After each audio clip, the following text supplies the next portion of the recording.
അമ്മയുടെ മുഖത്തൊക്കെ ഒരു ചെറിയ ചമ്മലും ചിരിയൊക്കെ അപ്പോ ഇന്നത്തെ കാലത്ത് അത് പറയുന്നത് തഗ് വേറെ.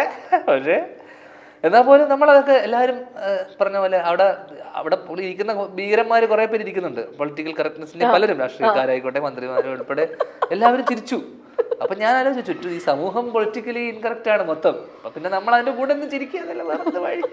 അപ്പോ എന്നാൽ പോലും അത് ഇങ്ങനെ ഒരു വെൽക്കമിങ് എന്റെ കല്യാണത്തിന് കിട്ടുമെന്ന് ഞാൻ ഒരാളുടെയും ഇങ്ങനെ വിളിച്ചിട്ടില്ല. എന്റെ മകൻ സ്വാഗതം ഇങ്ങനെയൊക്കെ പറഞ്ഞു, ഞാൻ മകൻ എന്ന് വിശ്വസിക്കുന്നു. അത് തലേ 2 ദിവസം മുന്നേ തന്നെ ആലോചിച്ച് പുള്ളി എന്ത് പറഞ്ഞിട്ട് ഇവനെ നാറ്റിക്കുന്നു പറഞ്ഞ് പ്രിപ്പയർഡ് ആയിട്ട് വന്നതുപോലെ എനിക്ക് ഫീൽ ചെയ്തു. നമ്മൾ ചില സാധനങ്ങളെ ഒന്ന് പ്രിപ്പയർ ചെയ്യല്ലോ, അതുപോലെ എന്നെ വന്നിട്ടൊന്ന് അധിക്ഷേപിക്കാൻ വേണ്ടി തന്നെ. ഇതുപോലെ വേറെ എവിടെയെങ്കിലും ഇങ്ങനെയൊക്കെ പറഞ്ഞിട്ടുണ്ടോ? ഞെട്ടിയ എന്തെങ്കിലും ഉണ്ടോ ശ്രീനിയായിട്ട് വന്നിട്ട്? ഒരുപാട് എന്ന് വെച്ച് കഴിഞ്ഞാൽ എന്നെ പണ്ട് സ്ഥിരമായിട്ടുണ്ടായിരുന്ന ഒരു ശീലം പുള്ളിയുടെ എന്ന് വെച്ച് കഴിഞ്ഞാൽ, ഞാൻ പുള്ളി കൂട്ടുകാരൊക്കെ കൂടെ ഒരുമിച്ചിരിക്കുന്ന സമയത്ത് ഇടക്ക് രാത്രി കാലങ്ങളിൽ പുള്ളിയുടെ മദ്യപാന സഭകളിലൊക്കെ ഇടക്ക് എന്നെ വിളിപ്പിക്കും. രാത്രിയൊക്കെ ആകുമ്പോൾ വിളിപ്പിച്ചിരുത്തിയതിനു ശേഷം ആദ്യം ഞാനിത് 2 സ്ഥലത്ത് പറഞ്ഞിട്ടുള്ളൂ. ആദ്യം വിനീതിനെ പോലെയല്ല, ഭയങ്കര കൃത്യമായിട്ട് സിനിമയെ പറ്റി ഭയങ്കര ഹ്യൂമർ സെൻസ് ആണ് അവനേക്കാളെന്നൊക്കെ പറഞ്ഞ് ആദ്യം 2 വാക്ക് പൊക്കി പറയും. പിന്നെ എൻ്റെ അതേ സ്വഭാവമാണ്. പൊക്കി പറഞ്ഞ 2 മിനിറ്റ് കഴിഞ്ഞാൽ പക്ഷെ ഒന്നിനും കൊള്ളാത്തൊരു യൂസ്ലെസ്, ഇവനെപ്പോലൊരു പഠിക്കുകയില്ല, ഒന്നും ചെയ്യുകയില്ല, കുറേ പെണ്ണുങ്ങളോട് ഇങ്ങനെ വെറുതെ നടക്കാൻ വെറും ഇങ്ങനെ എന്നെ അടിച്ച് എന്താ പറയണ്ട, എഗെയിൻ പൊളിറ്റിക്കലി ഇൻകറക്റ്റ്. ഇത്രയും ആൾക്കാരെ മുന്നിൽ വെച്ചിട്ട് എന്നെ ഇൻസൾട്ട് ചെയ്ത് പൊക്കി പറഞ്ഞതിൻ്റെ ഇരട്ടി ഇൻസൾട്ട് ചെയ്തിട്ട് Tata bye bye good night എന്നിട്ട് കിടത്തി വിടും. എന്നാലും വിനീതേട്ടനെ പറയുന്നതിനേക്കാൾ സ്വാതന്ത്ര്യത്തോട് ധ്യാനിനെ പറയുന്ന ഞങ്ങൾ ശ്രദ്ധിച്ചിട്ടുണ്ട്. ശ്രീനിധി വിനീതനോട് എനിക്ക് തോന്നുന്നു വേറൊരു കൈൻഡ് ഓഫ് ഒരു അഫെക്ഷൻ, അല്ലെങ്കിൽ കുറച്ചുകൂടെ ഒരു പ്രൊഫഷണൽ ബന്ധമാണ് അവർ തമ്മിൽ. അതെ, എന്നോട് പുള്ളിക്കൊരു മമതയും കുറച്ചൊരു എനിക്ക് തോന്നുന്നു. പൊതുവെ വീടുകളിൽ നമ്മൾ ശ്രദ്ധിച്ചിട്ടുള്ളതെന്ന് വെച്ച് കഴിഞ്ഞാൽ, ഇളയ കുട്ടിയോട് അച്ഛനമ്മമാർക്ക് ഒരു പ്രത്യേക ഒരു സ്നേഹം ഉണ്ടാവുമല്ലോ, ഇളയ മോളോട്. അപ്പൊ ആ ഒരു സാധനം എനിക്ക് കിട്ടിയിട്ടുണ്ട്. എന്നുവെച്ചാൽ ഏട്ടന് കിട്ടാത്തതിനേക്കാളും കുറച്ചുകൂടെ ഒരു വാത്സല്യവും ഒരു സ്നേഹവും കൂടുതലും ഒരു ഇതും എനിക്ക് അച്ഛനും അമ്മയും. അത് ഇൻഫാക്ട് ഏട്ടനും എനിക്കത് ആ ഒരു കൺസേൺ അല്ലെങ്കിൽ ആ ഒരു സാധനം, ഒരു അച്ഛൻ്റെ സ്ഥാനത്താണ് ഞാൻ പലപ്പോഴും പറഞ്ഞിട്ടുണ്ട് ഏട്ടനെ ഞാൻ കാണുന്നതും. അപ്പോൾ ആ ഒരു സാധനം എനിക്ക് ഭയങ്കരമായിട്ട് 3 പേര് കിട്ടിയിട്ടുണ്ട്. അല്ല, നിങ്ങൾ തമ്മിൽ ഇങ്ങനെ കമിഴ്ന്ന് കിടന്ന് റോൾ ചെയ്ത് അടി ഉണ്ടാക്കുക അതൊക്കെ ഉണ്ടായിരുന്നോ പണ്ട്? പുള്ളി അങ്ങനെ ഒരാളല്ലല്ലോ. വിനീത് ശ്രീനിവാസൻ മറ്റേ ബെഡിൽ കമിഴ്ന്ന് കിടന്ന് അടി ഉണ്ടാക്കുന്ന നമുക്ക് ചിന്തിക്കാൻ പറ്റും. പുള്ളി അന്നും ഇന്നും എന്തെങ്കിലും പ്രശ്നം, വെരി കാം ആൻഡ് കമ്പോസ്ഡ്. അന്നും എന്തെങ്കിലും പ്രശ്നം ഉണ്ടാക്കിയിട്ടുണ്ടാകും, ഞാൻ എന്തെങ്കിലും ചെയ്താലും മാത്രമേ പുള്ളി അതും റിയാക്ട് ചെയ്യുക എന്ന് പറയുന്നത് അതിന്റെ ഒരു മിനിമൽ റിയാക്ഷൻ ആണ്. അല്ല, എനിക്കൊന്ന് ദേഷ്യപ്പെട്ടേ ഞങ്ങൾ ആരും കണ്ടിട്ടേ ഇല്ല. എന്നോട് മാത്രമേ ഞാൻ ജീവിതത്തിൽ പുള്ളി ദേഷ്യപ്പെട്ട് കണ്ടിട്ടുള്ളത് കുറച്ചാൾക്കാരല്ല, ഒരാൾ മിക്കവാറും ഞാൻ മാത്രമേ ഉണ്ടാവുള്ളൂ. ആണല്ലേ? കാരണം ഞാൻ പുള്ളിയുടെ എക്സ്ട്രീം ദേഷ്യം അടക്കം ഞാൻ കണ്ടിട്ടുണ്ട്. എങ്ങനെയാണ് ഭയങ്കര ദേഷ്യം വന്ന് എന്ത് അടിക്കുക? അങ്ങനെ അല്ല, നല്ല വൃത്തികെട്ട ചീത്ത വാക്കുകൾ ഞാൻ 1-2 വേണം പുള്ളിയുടെ വാക്ക് ചിന്തിക്കാൻ പറ്റില്ല നമുക്ക്. പക്ഷെ എനിക്കത് കിട്ടിയപ്പോ എനിക്കൊരു സന്തോഷമായിരുന്നു. എന്റെ ഏട്ടൻ ഇങ്ങനെയൊക്കെ പറയുമല്ലോ, അങ്ങനെയെങ്കിലും ഒരാളൊന്ന് ഓപ്പൺ അപ്പ് ആവുമ്പോഴേ, എന്തിനാ ഇതൊക്കെ നമ്മൾ മനസ്സിനുള്ളിൽ ഇതാക്കി വെക്കണ്ട, ഒന്നും അടക്കി വെക്കേണ്ട കാര്യമില്ല. അപ്പൊ ആ രീതിയിൽ എൻ്റെ ഒരു ഏട്ടൻ്റെ ഒരു തുറന്നു പറച്ചിൽ അല്ലെങ്കിൽ തുറന്ന് ചീത്ത പറയുന്നത് എനിക്ക് അന്ന് ഞാൻ സന്തോഷത്തോടെ കടന്നു തുടങ്ങിയത്. കാരണം വിനീതൻ ഈ ഇടയ്ക്ക് പറയുന്നത് ഞാൻ കേട്ടെ, എന്തും ഈ ലോകത്ത് എന്നെ പറ്റി എന്തും പറയാനുള്ള റൈറ്റ്സ് ഞാൻ ഒരേ ഒരാൾക്ക് കൊടുത്തിട്ടുള്ളത്, അത് ധ്യാൻ ശ്രീനിവാസനാണ്. ഞങ്ങൾ അധികം വിളിക്കുന്നുണ്ടാവില്ല, മിണ്ടുന്നുണ്ടാവില്ല, എന്നാലും at the end of the time ഞങ്ങൾ തമ്മിലുള്ള ബന്ധം എന്ന് പറയുന്നത് it's kind of beyond words ആണ്. പക്ഷെ എപ്പോഴെങ്കിലും ചേട്ടൻ ഈ ധ്യാൻ ഇത്രയും കഥകളും ഒക്കെ പറയുമ്പോഴത്തേക്ക് ഒന്ന് പൊടുപ്പും തൊങ്ങലൊക്കെ ഉണ്ടെന്ന് നമുക്കും അറിയാം. എപ്പോഴെങ്കിലും വിനീതേട്ടൻ വിളിച്ച് പറഞ്ഞിട്ടുണ്ട്, ഡേ കൂടുന്നുണ്ട്, നീ ഒന്ന് കൂടുന്നുണ്ടെന്ന് പറഞ്ഞാൽ ഞാൻ കൂട്ടി കുറച്ചുകൂടെ കഥകൾ പറയുള്ളൂ. എനിക്ക് പുള്ളിയുടെ 100,000 കഥകളുണ്ട് എൻ്റെ കയ്യിൽ. പക്ഷെ അതൊന്നും ഞാൻ പറയാത്ത അല്ലെങ്കിൽ പുള്ളിയുടെ കുറച്ചധികം കഥകളൊക്കെ ഉണ്ട്.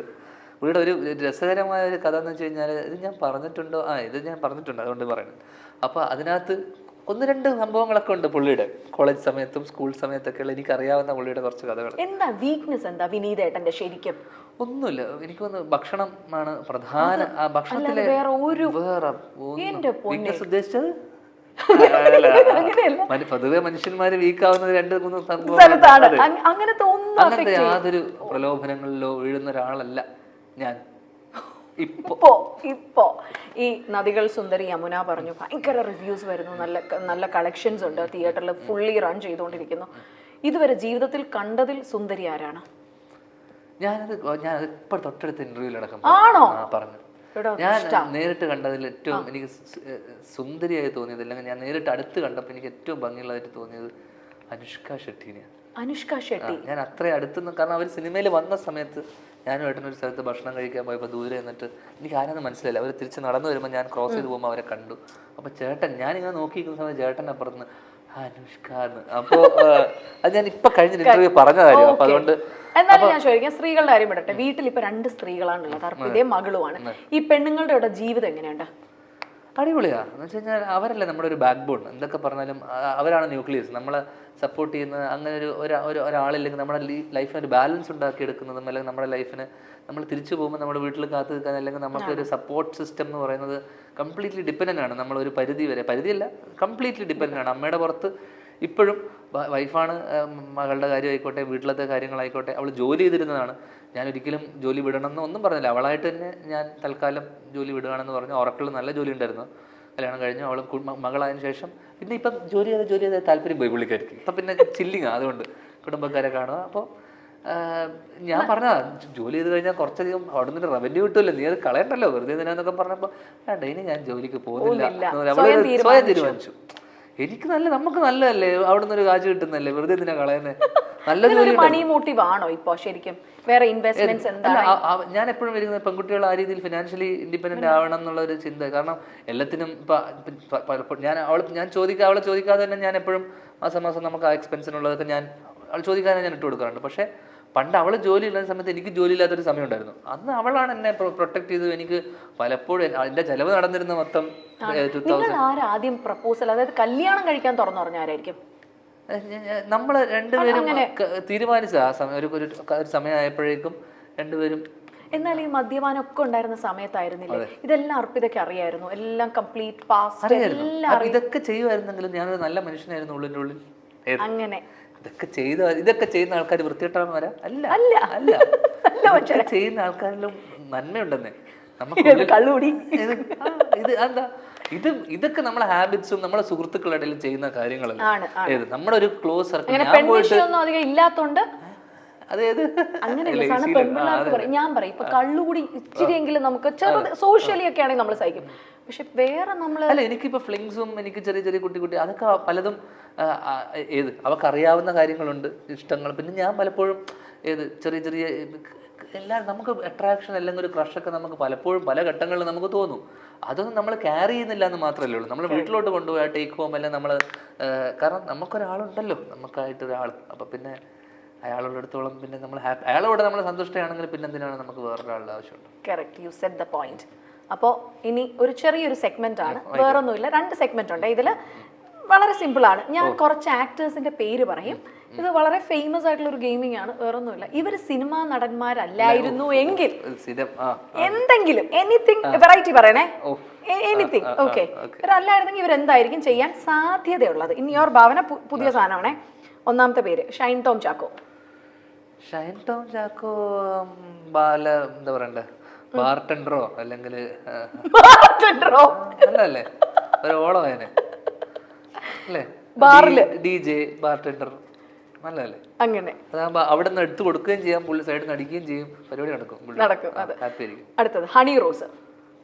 എനിക്ക് അറിയില്ല പുള്ളിക്കാരി ആക്ച്വലി. ഹണി റോസ് അവര് അല്ല അങ്ങനെയല്ല, അങ്ങനെ അറിയില്ല പുള്ളി പേഴ്സണലായിട്ട്. ഷൈൻ എനിക്ക് അറിയാവുന്നതുകൊണ്ട് എനിക്ക് അതിനകത്ത് ഇത് പറയാം. എനിക്ക് തീരെ അറിയാത്ത ഹണി റോസ് എന്നൊക്കെ കേൾക്കുമ്പോ ഇപ്പൊ മനസ്സിൽ വരുന്ന ഒരു കാര്യം, ഹണി റോസ് എന്ന് കേൾക്കുമ്പോൾ വളരെ സുന്ദരിയായിട്ടുള്ള നടി.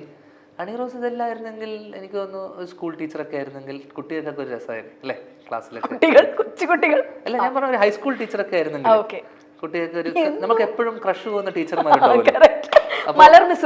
അതാകുമ്പോ നമ്മൾ എല്ലാ ദിവസവും സ്കൂളിൽ പോകും. ഹണി റോസ് ടീച്ചറാണെങ്കിൽ ഒറ്റ ദിവസം പോലും നമ്മൾ മിസ് ചെയ്യില്ല ക്ലാസ്. അങ്ങനെ ഞാൻ പോയിരുന്ന ഒരു കാലം ഉണ്ടായിരുന്നു എനിക്ക്. എനിക്കൊരു നമ്മളെ എപ്പോഴും ടീച്ചർമാർ, നമുക്ക് നമ്മുടെ ഫസ്റ്റ് ക്രഷ് പലപ്പോഴും ടീച്ചർമാരായിരിക്കും പലപ്പോഴും. കാരണം ടീച്ചർമാർ സാരിയൊക്കെ കൊടുത്ത് തരുന്ന സമയത്ത് എന്ന് വെച്ചാൽ നമ്മൾ ആ പ്രായത്തിലൊക്കെ കോളേജിൽ പഠിക്കുമ്പോഴും എൻ്റെ ഒരു ക്രഷ് ഉണ്ടായിരുന്നു, ടീച്ചറായിരുന്നു. എന്നുവെച്ചാൽ വലിയ പ്രായ വ്യത്യാസമൊന്നുമില്ല.